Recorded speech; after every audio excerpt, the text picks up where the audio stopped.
విజయ్ దేవరకొండ ఎంతో ఆశపడి కష్టపడి తన కెరీర్ లోనే అత్యంత భారీ బడ్జెట్ తో రూపొందించిన కింగ్డమ్ సినిమా ఎలా ఉందో ఇప్పుడు చూద్దాం. ప్లస్ పాయింట్స్ విషయానికి వస్తే విజయ్ దేవరకొండే ఈ సినిమాకు పెద్ద ప్లస్ పాయింట్.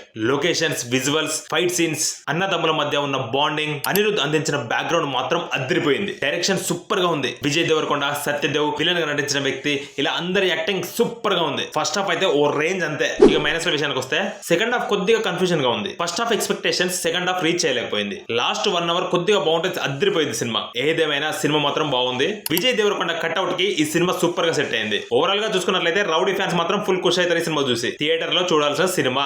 ఇది రివ్యూ. వీడియో వస్తే లైక్ చేసి సబ్స్క్రైబ్ చేసి సపోర్ట్ చేయండి ప్లీజ్. విజయ్ దేవరకొండ ఎంతో ఆశపడి కష్టపడి తన కెరీర్ లోనే అత్యంత భారీ బడ్జెట్ తో రూపొందించిన కింగ్డమ్ సినిమా ఎలా ఉందో ఇప్పుడు చూద్దాం. ప్లస్ పాయింట్స్ విషయానికి వస్తే విజయ్ దేవరకొండే ఈ సినిమాకు పెద్ద plus point. Locations, visuals, fight scenes, అన్నదమ్ముల మధ్య ఉన్న బాండింగ్, అనిరుద్ అందించిన బ్యాక్గ్రౌండ్ మాత్రం అదిరిపోయింది. డైరెక్షన్ సూపర్ గా ఉంది. విజయ్ దేవరకొండ, సత్యదేవ్ విలన్ గా నటించిన వ్యక్తి, ఇలా అందరి యాక్టింగ్ సూపర్ గా ఉంది. ఫస్ట్ హాఫ్ అయితే ఓ రేంజ్ అంతే. ఇక మైనస్ విషయానికి వస్తే సెకండ్ హాఫ్ కొద్దిగా కన్ఫ్యూజన్ గా ఉంది. First half expectations second half reach చేయలేకపోయింది. లాస్ట్ 1 hour కొద్దిగా బాగుంటుంది, అదిరిపోయింది సినిమా. ఏదేమైనా సినిమా మాత్రం బాగుంది. విజయ్ దేవరకొండ కట్అవుట్ కి ఈ సినిమా సూపర్ గా సెట్ అయింది. ఓవరాల్ గా చూసుకున్నట్లయితే రౌడీ ఫ్యాన్స్ మాత్రం ఫుల్ ఖుషి అవుతారు ఈ సినిమా చూసి. థియేటర్ లో చూడాల్సిన సినిమా. ఇది రివ్యూ. వీడియో వస్తే లైక్ చేసి సబ్స్క్రైబ్ చేసి సపోర్ట్ చేయండి ప్లీజ్.